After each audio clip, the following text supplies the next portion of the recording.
Joe's a friend, and I was trying to be gentle with him about what I regard as being a dangerous tilt that he and some other podcasters are encouraging.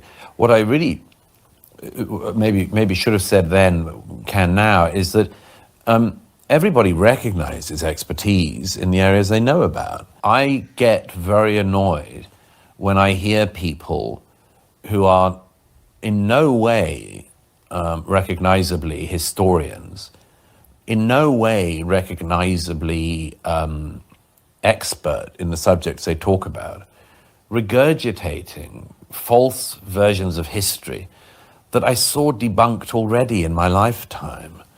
I mean, there's an area of the American right which is at the moment simply reheating David Irvingism. I'm sick of talking about Douglas Murray, and I'm sure you are too, but it's important. And I'm going to have to connect some dots on this one. So by the end of this, you'll either think I'm a genius or a crazy person, but I implore you to stick with me because I have a genuine point to make, and I think it's an important one for people to at least consider. You just have to consider it, okay? You have to consider it. So Douglas Murray drops an article today in the New York Post, and I'm going to read through some of it for you because I want you to get a feel for it. Basically, he's calling for standards when it comes to the podcasting world. And I think we all know what he's hinting at with standards.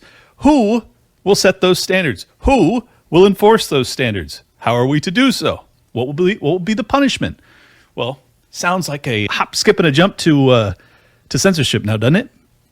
Ironic, given that Douglas Murray rose to major prominence railing against the woke, censorious nonsense under the Biden administration, and now he seems to be taking much of the same tactics and repackaging them for his own cause. But I want to point something out about Douglas Murray that I don't think most people are aware of. Douglas Murray, who came out of Oxford not long after graduating, he writes his very first widely read book, which was Neoconservatism, Why We Need It. This is 2006. So he's a approximately 25-year-old man at the time. And it's odd that a 25-year-old would have such a keen grasp on geopolitics and politics in general and be able to elucidate to his audience why we ought to be fighting these endless wars. He then proceeded to make his career by traveling to war zones and telling CNN or MSNBC or Fox News what they wanted to hear, which was that the empire is doing great and that this war is necessary. And that if we only keep funding and arming and fighting in these wars, then victory is just around the bend. And he did this over and over again, despite the fact that his track record has been demonstrably proven to be horrifically wrong over and over again. Douglas Murray and his ilk of IDW guys, the intellectual dark web guys the Sam Harris, Konstantin Kisin, who's kind of this modern version of it, Dave Rubin, very interesting. The similarities that they're all pushing the same narrative. All of these guys that rose to prominence being these intellectuals that pushed back against censorious nonsense, that were courageous enough to tell the truth when no one was willing or no one was permitted to do so on the internet. They now are circling the wagons to try and deplatform, in particular, my guy, Dave Smith. Not just Dave. It's also Darryl Cooper, and it seems as if they are angling to damage Joe Rogan, or at minimum, damage Joe Rogan's relationship with heterodox thinkers like Darryl Cooper, Dave Smith. Certainly, if Scott Horton were to ever get an invite, if I were to ever get an invite, they don't want people like us going on those platforms. So why? Why are they talking about that right now? Well, I'm going to get to that, and that's the important part. But before I do, I want to read you a little bit of his article because I think it's important that you understand his argument. I could read you from Konstantin Kisin, who released his article just yesterday, but it's the exact same fucking article, so I'm not going to read you his. That's okay, right? I think you'll permit that omission. You can read it on your own if you're really interested. I saw this article had just dropped while I was at the gym. I read it. I was so enraged. I had to come and record an episode right away, so I'm doing so. Here's what he has to say. Douglas Murray, released late last night. He says, so-called Israel-Hamas Ukraine war experts spew false info on Joe Rogan's podcast. There has to be a standard. I'm going to try not to read it in his voice. Last week, I seemed to break the internet. I went back on the Joe Rogan podcast to talk about my new book on democracies and death cults, Israel and the Future of Civilization, which is available at all good bookstores and on Audible, since you ask. I've been on Joe's podcast a number of times before and have always enjoyed it. Joe is a master of his art. A lot of people think they can talk casually, but interestingly for hours. That's mainly because Joe makes it look so easy. But this time, I went on with a question. So he wants to clarify. I'm not talking the shit about Rogan here, but he kind of is, because he's going to now criticize some of the regulars that Rogan's had on over the past year. Having not spoken to Joe since the wars in Ukraine and Israel started, I had become increasingly irked that the guests he has had on have been almost entirely anti-Ukraine and anti-Israel.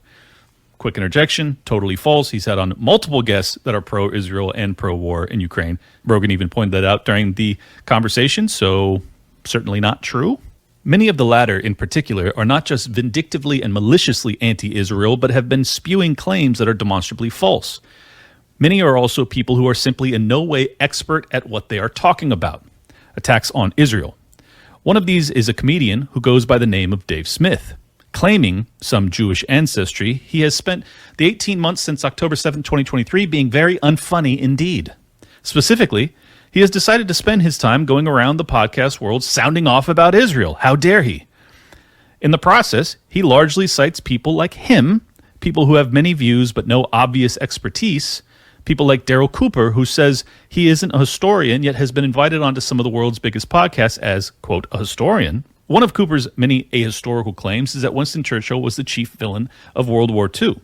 On these and many other occasions, Cooper has simply lied about history. When invited to debate the world's foremost living expert on Churchill last year, he declined, saying that he didn't know enough to go against such a figure. Yet still, Cooper gets invited on show after show to throw out falsehoods that he can't even back up. Sometimes you read it and you're like, but he can't even back them up. And on which his online interviewers seem happy not to challenge him. Another such figure from the world of comedy who is changing his shape to fit the time is Rogan guest Ian Carroll. What are you even talking about? Ian Carroll's not a stand-up comic. I don't think he's ever tried comedy. I could be wrong, but I'm pretty sure he hasn't. What? All right. This is someone who, when he last went on Rogan's podcast, very carefully tried to minimize the evil of Adolf Hitler. No, I don't think he did that. Outrageously and completely falsely, Carroll claimed that in the 1930s, Hitler had kept his anti-Semitism down. A provably false claim that Rogan did nothing to counter. Well, that's not true. And there are historians that have documented this quite correctly, that in fact in the lead up to World War II, it was not very popular to make his full opinions known, and he did downplay them for political reasons. Not to say that he was not, in fact, a very fierce anti-Semite, but rather he was just trying to get into political power, and therefore he downplayed some of his more heinous instincts. All these men have also been palling around online with Holocaust deniers and proud anti-Semites, like Jake Shields. It's funny, I'm friends with all of these people. Oops. All right. My bout on Rogan. 2 weeks ago, Rogan had his mate, Dave Smith, on yet again for a long podcast. But for my return to the show, that I could come on only if Dave Smith was once again in the studio. As if Joe didn't want to be unaccompanied. Or that Joe thought it was I, of all his guests, who must be challenged. I just got to take a pause there. Yeah, I think that's exactly what happened, actually. I think that Douglas Murray hit up Rogan and said, I got this new book and I want to shill it.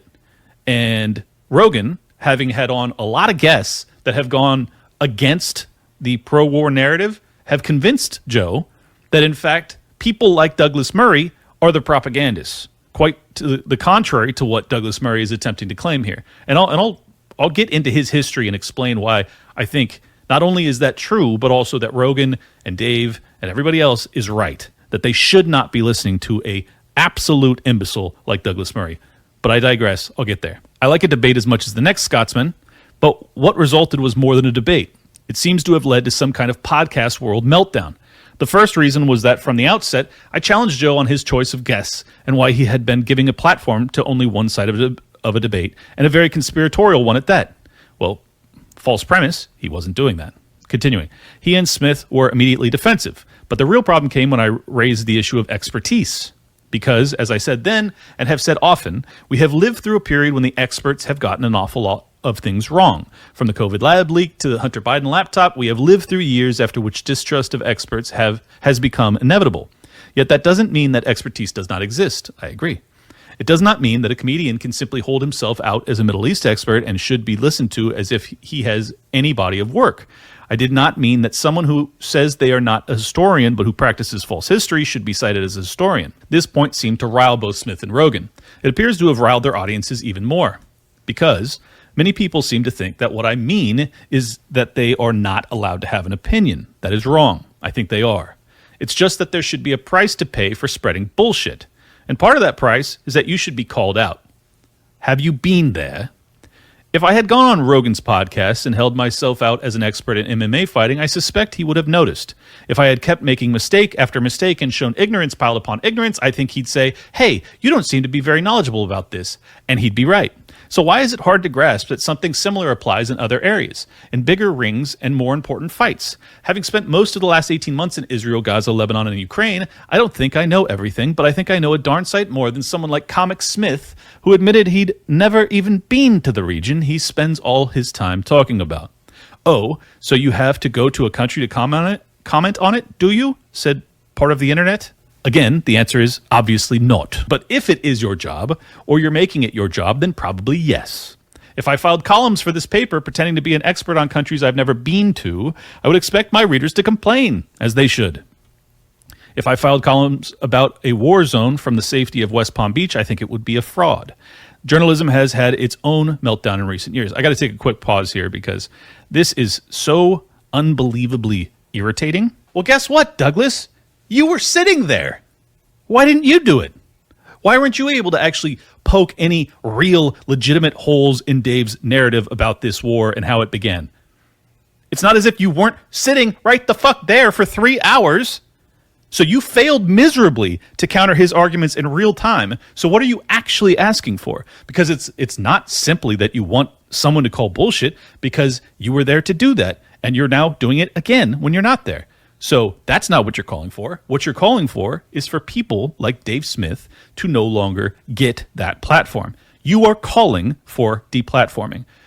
It couldn't be more obvious. I just want to make it clear to everybody if they're not picking up on that. It doesn't mean that we don't have standards. Much though that might amaze some people, what the standards are in the new media, especially on podcasts, is still being worked out, but there must be some. Otherwise, the new media will lead people into errors and evils far greater than the old media could ever dream of. Oh, really? Could they lead us into a 20-year war in Afghanistan? Could the new media do that? Could the new media concoct a bullshit story about WMDs in Iraq that lead to the death of 1 million people? Could the new media get us into a war in Ukraine for the past 2 years via proxy and have hundreds of thousands perish unnecessarily? Could the new media do that? Did the old media do that? Oh, it was the old media that did that. So you're saying that the new media is going to do something worse than that.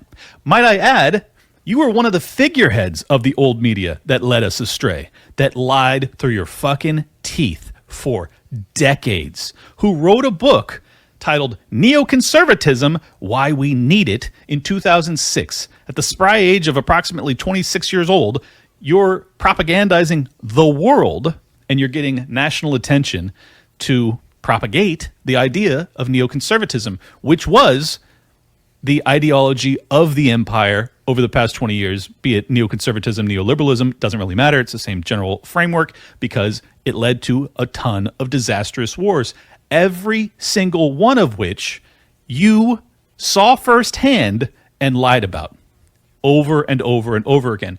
So when I push back against what he's saying here, it's not to say that I think that there shouldn't be standards in independent media. I think there should. But the number one standard is that the audience decides, and the audience ought to, I can't force them, but the audience ought to decide based off of track record who is and who is not reputable. And if you have been following Dave Smith or Douglas Murray's work for the past decade, then you already know the answer. And the answer is Dave Smith is far more reputable than Douglas Murray or Sam Harris or Konstantin Kisin. And Dave doesn't run from a fight, and he has debated all of these issues ad nauseum, and he has dominated those debates because he's right, because he's arguing from strength, not weakness, because he's not a propagandist, because he's actually doing the research and then testing his own mettle against some of the most highly acclaimed academics out there. And time again, he trounces them. Not because he's some unbelievably gifted debater, not because he plays tricks, not because his audience and his fans are dupes, but rather because he has the truth on his side, which is, at the end of the day, the greatest secret weapon you can have in any debate. Are you telling the truth or not? Because if you have to defend a falsehood, any reasonably gifted debater will defeat you. And that is what Dave is doing time and time again, and that is why they want Dave Smith deplatformed, along with others. So this is where it gets interesting, though. And hopefully it was already somewhat interesting. But Douglas Murray, as I've already laid out his history, his track record, is atrocious. There isn't a war he hasn't advocated on behalf of, and there isn't a war that he told the truth about, and there isn't a war that's gone as he described it to be going, and there isn't a war that actually turned out to the positive of the people there, or us, or the world. Every single thing he said about every single war has ultimately been disastrously wrong. So if you and Konstantin Kisin and Sam Harris and Dave Rubin and others want to require there to be standards, well, then let's start there. Let's judge each other by our track records. Put my track record up against y'all's. I'm happy to do it too. I don't have nearly the audience or nearly the reach, and I haven't been doing this nearly as long as Dave Smith has. He's been doing it for, I don't know, going on 15 years now. I've only been doing it for 4. But regardless, test my track record. I get a lot right. Y'all get almost everything wrong. Why is that? And by the way, everything that you do get right when it comes to 2 genders and, fighting against woke and fighting against censorship, I got that right too. And so did Dave Smith. So basically, what's happening, in my opinion, is that the audiences are taking in the content from all of us, and they're realizing that we're just better than you, that we get it right more often than you do. And the reason we get it right is because we're not paid propagandists, which I believe you to be. Why do I say that?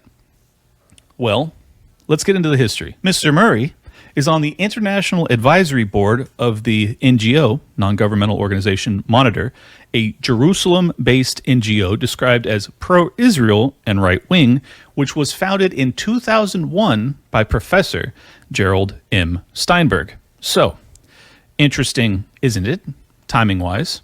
Because just a few days ago, this happened. We waved off an Israeli plan to attack Iranian nuclear facilities. I wouldn't say waved off. I'm not in a rush to do it because I think that Iran has a chance to have a great country and to live happily without death. And I'd like to see that. That's my first option. If there's a second option, I think it would be very bad for Iran. And I think Iran is wanting to talk. I hope they're wanting to talk. It's going to be very good for them if they do. And I'd like to see Iran thrive in the future, do fantastically well. I know the Iranian people, they're incredible people. Always have been very smart, very energetic, very successful people. And I don't want to do anything that's going to hurt anybody. I really don't. But Iran can't have a nuclear weapon. It's, pretty simple. It's really simple. We're not looking to take their industry. We're not looking to take their land. All we're saying is you can't have a nuclear weapon. So what happened earlier this week was that Trump, J.D. Vance, Tulsi Gabbard, Pete Hegseth, Secretary of Defense, and Wiles, they all basically advised against the Israelis striking the nuclear facilities within Iran, which means that they were very, very close to doing so. Now, this is an important thing to understand. This is what I've read. I don't know to be 100% factual. New York Times reported on it. Take it with a grain of salt. But assuming that's true, what it tells you is that there are elements within the Trump camp that do not want a full war with Iran. And there are other elements, Marco Rubio being the top one, that wants to strike Iran as fast as possible. And I just think that this timing is extraordinarily interesting. Just imagine for a second that you're a government official. You're in charge of, the Mockingbird project for the CIA, and you're realizing that the narrative is getting out of hand. all of the wars that you try and propagandize the American people into supporting, suddenly they're not buying it. The reason that they're not buying it is because they're not getting their news from you anymore. They're not getting their news from the people that you've been feeding a script to for the past 50 years. We're not tuning in to Cronkite or Dan Rather or anybody anymore. None of them. We're tuning into independent news sources. So you got the Rogans, the Tim Pools, maybe you tune in to Dave Smith now and then. If you're trying to get public support for a strike against the Iranians, wouldn't it be good if you had some other trusted, independent voices that you could turn to and you could say, hey, we want you to put a fissure in between Dave Smith and Joe Rogan? Wouldn't that be nice? What if they were all former IDW guys that argued in favor of free speech and open dialogue and against censorship? Wouldn't it be great if they had that type of track record where they're supported by some portion of Rogan's audience? Wouldn't it be great if they could be the ones that come out against him platforming people that are counter to our interests when it comes to propagandizing people and priming them for war? Look, I know I'm connecting dots here, and I know I'm making a claim that sounds a little outlandish. But when you consider the fact that at some point in the past, it was reported by former CIA agents that they had more than half of all nightly news programs were directly under their control. By some estimates, it was upwards of 80% of the commentators were directly under their thumb. So if you think, given that Joe Rogan gets 15 million viewers on average, and all these other shows do hundreds of thousands, and nightly news shows are lucky to compete with them if they do at all. If they've already done it in the past, why wouldn't they do it now? Right? I don't think I'm reaching here. I'm literally extrapolating our not very distant history, and I'm applying it to the present. I'm arguing to you that it would be foolhardy to believe that they wouldn't be doing this, that they wouldn't be applying leverage to these platforms to try and curtail their messaging. Tim Pool got in the line of fire just last week because he met in semi-private with Benjamin Netanyahu, Prime Minister of Israel. Interesting timing on that one, too, given that these strikes were supposed to be happening this week. Now, I'm not saying that Tim Pool accepted any money. I don't know that, and I doubt it, personally. But the fact that you have all these IDW guys coming out all in tandem, all basically verbatim, all in sync, all on the same messaging beat, all destroying their reputation in order to try and tarnish a guy like Dave Smith. You don't find that interesting? You don't find that timing super interesting? That they nearly got this war that they've wanted forever. Let me show you how long they've wanted it. Are there any other nations that you would recommend that the United States launch preemptive attacks upon at this point? The answer is categorically yes. The two nations that are vying, competing with each other, who will be the first to achieve nuclear weapons, is Iraq and Iran. A third nation, by the way, is Libya as well. While no one is watching, under the cloak, is trying very rapidly to build an atomic bomb capability. The question that you ask, I think, is vital. It's important, and that is, what do you do about it? You have to dismantle the network, and the question is, do you dismantle all of it at once? No. The first thing you did after the wake-up call on September 11th was that you took on the first regime, the obvious regime. You removed the Taliban regime, and you scattered Al-Qaeda, although it has not been completely destroyed yet. Now the question is, what's your next step? Knowing that 3 of these nations are developing nuclear weapons. This is not a hypothesis. It is fact. Iraq, Iran, and Libya are racing to develop nuclear weapons. So now what is the next step? I believe that the next step is to choose. It's not a question of whether you have to take action, but what kind of action and against whom. If I had to choose, should there be military action first against Iraq or first against Iran, I would choose to go after Iraq. So that's Benjamin Netanyahu, the Prime Minister of Israel, talking to our Congress over 20 years ago, laying out the game plan. Some of those faces that you saw in there, they're no longer with us. Gaddafi in Libya, gone. Saddam Hussein in Iraq, gone. Iran, still standing. So we have these reports that come out the same week that there's this attempt from these former IDW guys to try and sever the relationship between Dave Smith and Joe Rogan. The very same week, they were this close to getting the bombing campaign geared up against the nuclear facilities in Iran, which Iran has said repeatedly, now I can't say that they'll actually follow through, but they've said repeatedly that if you do that, they will fight back. They will defend themselves. And we've got a lot of troops in that region, which means we likely lose soldiers in response. We lose Americans, which means casus belli, which means full war. I don't think I'm taking huge logical leaps here, right? Now, this is the other key thing to understand. The Israelis, from everything I've read, don't have the capacity to take out the nuclear facilities that the Iranians have, because after they've already taken out their facilities so many times over the past 15 years, they have buried them very, very far below the ground. Therefore, the only munitions that are capable of actually reaching them, assuming you don't actually just go in there on foot, would have to be, basically bunker busters, which the Israelis don't possess. Not the ones necessary to get deep enough to actually take out these facilities.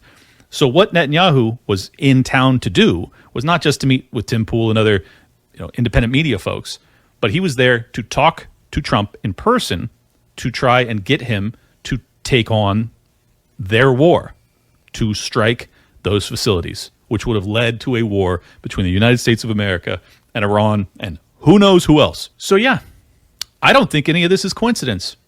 And I think that they sense that they've lost their grasp on the narrative. And I know it sounds ridiculous that they'd be concerned about some stand-up comic, some member of the Legion of Skanks. Like, you, Clint, you honestly believe that they're going after Dave Smith? You honestly think that they're trying to undermine Dave Smith? I just want to be very clear with you guys.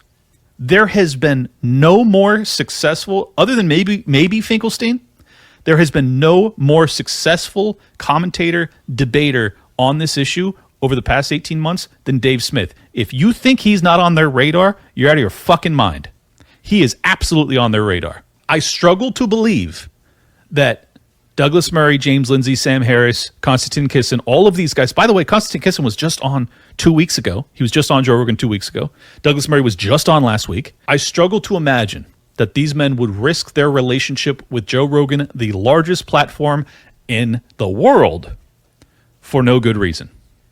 And I think there's a very good reason. And I think that they've been employed to do it. Now, I can't prove that, but I want you to pay attention to what they're doing and what they're saying and the synchronicity with which they are doing what they're doing. And judge for yourself. As I said, I'm connecting dots. I'm not saying it definitively, but I am saying Dave Smith is absolutely on the regime's radar. They want their war, and Dave Smith, Rogan, an independent commentator space, like the actual independent commentator space that has very significant audiences these days, is a problem to them. And if they can't buy you, they'll threaten you. If they can't cancel you, they'll deplatform you. They're going to do anything they can because they don't have any other choice. They already tried the censorship regime in the 2020-2021 timeline. Didn't work out so well.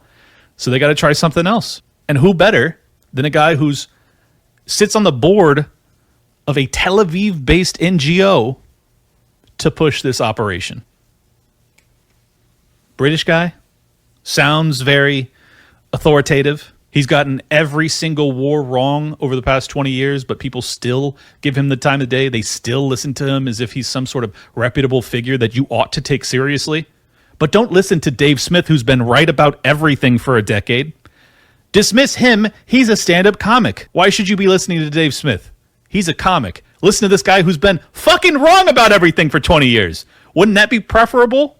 If you enjoyed this episode, but you still need a nicotine fix because you can't put down the vape or the cigarettes, got an option for you. ZippixToothpicks.com. Promo code Clint10. Get yourself 10% off. I love these things. As you can tell, I am cutting way back. It's all a consequence of having some other item that is, still satisfying that very, very heterosexual oral fixation issue that I have. Anyways, ZIPPIX toothpicks.com. Promo Clint10 to get yourself 10% off. You must be 21 or older to order. Warning, nicotine is an addictive chemical. Zip more, smoke less with Zippix nicotine toothpicks. That's ZIPPIX That's ZIPPIX toothpicks.com. Promo code Clint10. Get you some. Get the fuck out of here. I mean, it's gaslighting. It's so irritating. And I honestly believe that I'm right on this. I think that they are running a goddamn op. And I know it sounds crazy, but I think I'm right. Let me know what you think in the comments. Like, subscribe, share it around. Bing, bing, bong. Quick note before I get out of here. Trump put COVID origin on whitehouse.gov, and basically he's pointing the finger at Fauci, everything that we've talked about in the past. So I'm not going to recap it all. I think we're all on the same page anyways. It's nice to, get confirmation of what you and I already knew 4 years ago. I guess it's nice to know. But here's the reality. Fauci's still walking free. There's nobody that's facing trial. There's nobody that's even under investigation as far as I know. So until that changes, I don't give a shit what you put on your website. We need justice. And if you're not capable of delivering that, then this is just lip service. It's just basically trying to assuage our concerns while delivering nothing. We need actual investigations, actual prosecutions, lest these people do it to us again. They locked down the world, millions of people died, and they transferred the most wealth in human history during that 24-month period. If they get away with that, well, then you can just write off our future. Because if there's not justice to be found for something like that, well, then there's no justice in this world. And that's the truth. And I hope that Pam Bondi, Patel, Bongino, Trump himself are the real deal, and that they will eventually go after not just those people, but also the Epstein folks. And if you don't, well, then you're in on it. And that's too bad. I hope you're not. Fingers crossed. Like I said, like button, comment, subscribe, share it around. Thank you guys so much. We just did back-to-back 30K viewership on YouTube for my two most recent episodes. I have never done that with a solo show. I've had some shows that did 50 to 100,000 views with guests, but just me shooting the shit with you guys to get that many views is bonkers. Couldn't have done it without you. Couldn't have done it without you guys sharing the show and telling people about it and picking up your nieces and nephews and sons and daughters and grandmas and grandpas and mothers and wives, and you picked up their phone and you didn't tell them shit, and you just went to Liberty Lockdown on your favorite podcatcher and you clicked subscribe and you didn't say anything. You handed it back to them. That's the only reason this is happening, because of you degenerates, and I couldn't be more appreciative. I'll see you guys soon. Peace. You're not going to believe this, but just as I was about to publish, who else sits down? A bunch of these guys I keep talking about. So I've been talking about Konstantin, Kisin, and Douglas Murray. They're the ones that released these articles over the past 48 hours. Who else was I talking about? Well, Dave Rubin just had on James Lindsay to talk about what you're allowed to talk about on the internet. What are the odds? All of the IDW doing the exact same thing at the exact same time. Let's listen to a little bit of it. Podcastistan is a place where people scold the mainstream media for failing to live up to their standards while having none of their own. I've been thinking a lot about this because people are putting aside even the specifics of the debate, and you guys are welcome to talk about whatever you want, obviously. As we watch mainstream collapse and the gatekeeping that you were talking about earlier, James, and most people watching this, I think, agree that gatekeeping has been terrible, especially COVID, I think, blew apart so many doors for people that now they're questioning everything. And you've got people thinking that Winston Churchill was the bad guy in World War II and somehow Hitler was good. And just like the litany of things that we've upended, we are finding ourselves in a weird place where everyone's just going off to their corner to find truth. Is this, like, in some sense, the most dangerous thing that a modern society can be in, where we're just going to all define truth for ourselves? And in some ways, we have to blame the previous gatekeepers because they did not do a good enough job gatekeeping. Before James Lindsay says some stupid shit, I got to interject there. No, the most dangerous thing you can have, the most dangerous civilization that you can live in, is not one in which we all have our own truth. It's one in which we all believe the same lie. Hello? Isn't that obvious? If you all believe the same lie, if you can propagandize an entire population into a lie, it can destroy you. Not just destroy you, but it could destroy the world. There's so many examples historically of this where, I mean, Japan, World War II, there's aspects of that within 2020 across the entire world, where the entire world believed a lie, and we almost destroyed ourselves over it. So there are lots of paradigms in which civilization is jeopardized, not because we all get to talk freely, and some of us might believe wrong things, and not because the gatekeepers got it wrong, but rather there was censorship, and the gatekeeping was there to prevent us from discussing things and to prevent us from getting to the truth, which you guys are now trying to do because the open dialogue has led us to a conclusion that isn't in alignment with your funders. Yeah, I'll say it. That's exactly what I think's happening, is that your funding source is telling you, hey, open dialogue was all good right up until they started to say, hey, what about this relationship with that other nation in the Middle East and all these wars that we fought, and they've all been disastrous, and they've basically bankrupted us. They put us 10 plus trillion in debt. Maybe we shouldn't be doing that anymore. And then all of a sudden, all of these guys that are interested in open dialogue and free speech and debate, no gatekeepers, no censorship, all of a sudden, all of them have a problem, all about the same issue. And there's one unique thing that ties them all together. Ride or die for Israel. Oh, wow. Fascinating. What you're witnessing is postmodernism. What he's actually putting his finger on is called the postmodern condition. So now we have, I guess, the alt media, which largely codes right. Podcastistan is a great name for it, because if you don't pay your right dues to it, then they'll kick you out. That it has gone postmodern. This is the postmodern condition, and everything that went along with postmodernism on the left that sucked is going to come here that also sucked. There's a they out there who have gate-kept the institutions so that their knowledges are considered valid and nobody else's outside knowledges are considered valid. Therefore, outsider knowledge that challenges the existing establishment is considered more valid. And so that's actually also what he's touching on. So this is why these people qualify under a brand name like woke right, because most of them identify on the right. They push so-called right-wing values, and they've adopted a left-wing epistemology. It's not that I'm not interested in expertise. It's not that firsthand accounts don't have value. It's not that going to the location of the place that you're talking about might add additional context that is valuable to your listeners, your readers, whatever. It's not that I'm arguing that. I'm certainly not arguing that everybody who has a heterodox view is correct. That'd be absurd.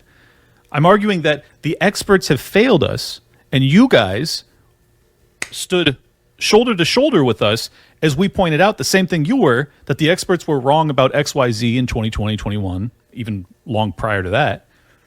But now we're saying that we still believe the experts are wrong about this issue in particular. You won't engage with us on a debate on the merits of our own arguments or our own due diligence on these issues because you can't. Because we have a really good case that none of you can take on. So much so that Douglas Murray sat mere feet away from Dave Smith for 3 hours and couldn't contend with our argument because it's a solid one. So that's the reality. I'm not arguing that every heterodox view is correct. I'm arguing that the experts in these particular arenas have been wrong and continue to be. And if you're going to talk about getting narratives wrong, then why the fuck aren't you looking at Douglas Murray's track record of being wrong about every foreign intervention for 2 decades? Well, the answer is that you don't disagree with him on that because you guys are pro-war, because you are pro-empire, and whether you be neoconservative, neoliberal, or just bought and paid for shills doesn't really change the outcome. You are coming to the wrong conclusions because you're wrong. Not because we are, not because we're seeking out mis and disinformation from stand-up comics, but because that stand-up comic has done more research and more due diligence and tested his ideas in the open marketplace of ideas, and he has prevailed time and time again. And that is why all of you are unifying to try and unseat him. But unseat him you shall not, for the king shall reign. So this is utter garbage, obviously, but I did have an interaction with James Lindsay today that is very, it's a great example of what I'm describing here. We make solid arguments. They don't contend with them. They laugh us off, despite the fact that we are winning the debate. We're winning the debate not because our audience is stupid, but because our audience is actually listening. Check it out. So my buddy Liam McCollum posts a meme. It says, Dave Smith, America First. Douglas Murray, the War Party, very accurate. James Lindsay quotes it, says, libertarians, every war is just unless it's fought by America and its allies. It's a critical theory of the great power, just like Lenin and Stalin taught the Soviets. It's not America first, it's America last in moral authority because of its power. It's not libertarian either. So all of that's wrong. I'll show you what I responded with, but just to start off with, every war is just unless it's fought by America and its allies. There are very few wars that libertarians find to be just at all. We're probably the least pro-war you'll find.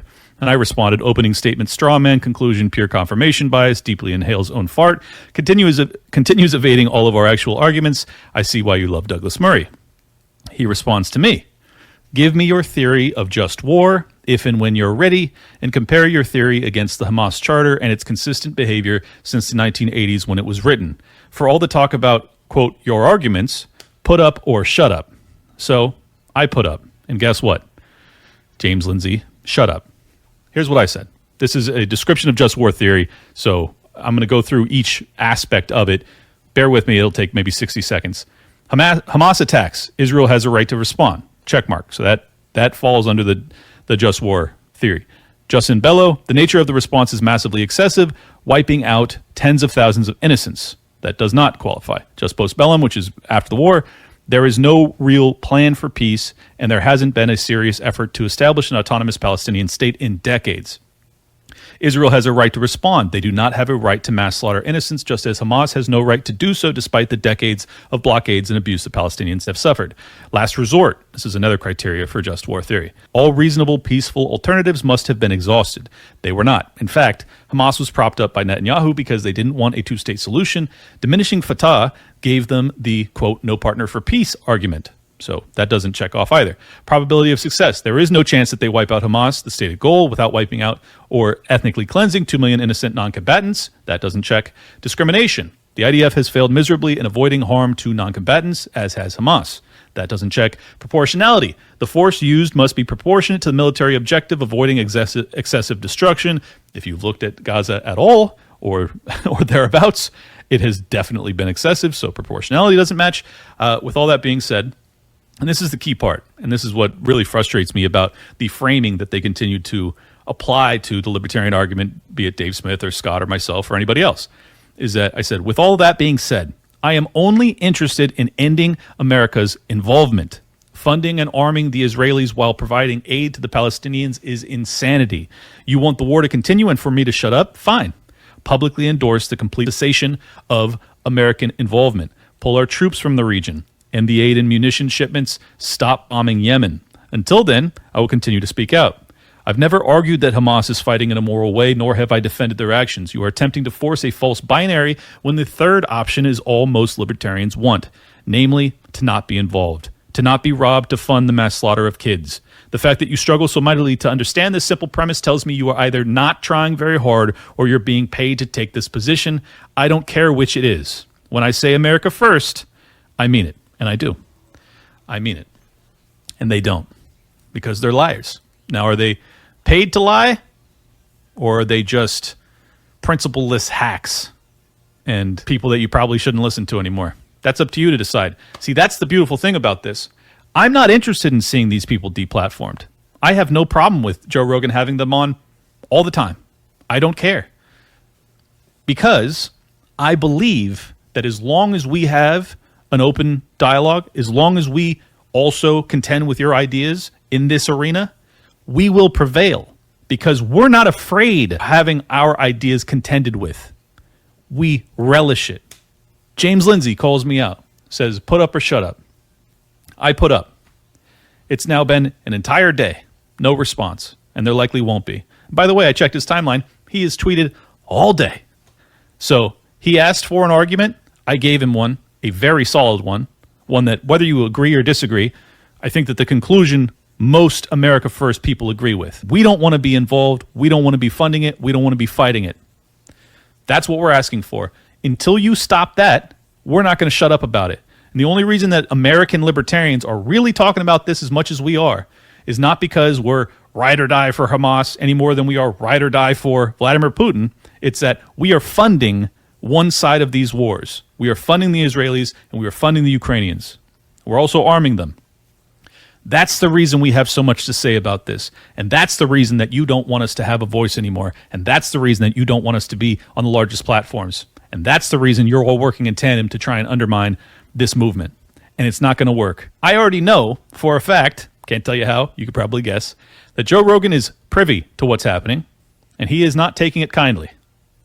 So keep it up, because we're not going to stop, and we're not going to back down, and you guys can keep ducking and dodging us and quote tweeting and then running away when we make a more compelling argument and we ratio the shit out of you time and time again. We can debate you live and just trounce you and crush you over and over and over again. But you still have the access to the corporate media that'll give you some semblance of that authoritative nature that you once held. But in this world, y'all can't hang.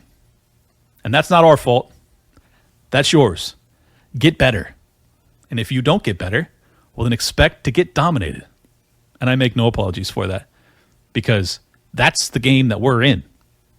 You have heterodox ideas, test them. And if you prevail, good work. And if you lose, eat shit. Douglas Murray, James Lindsay, Sam Harris, Konstantin Kisin. I got to stop ending my episodes with eat shit. Anyways, I'll see you guys soon. Peace. Quick reminder before we get out of here, Mike Lindell and his employees want to personally thank you for your continued support of MyPillow.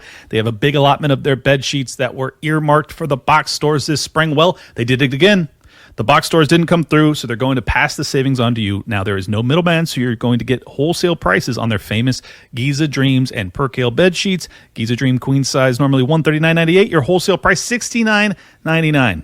It's like basically half off. Come on. So go to mypillow.com and use promo code LOCKDOWN. Free shipping options are available. This allotment won't last long. When they're gone, they're gone. So remember, go to mypillow.com and use promo code LOCKDOWN. Get you some cozy.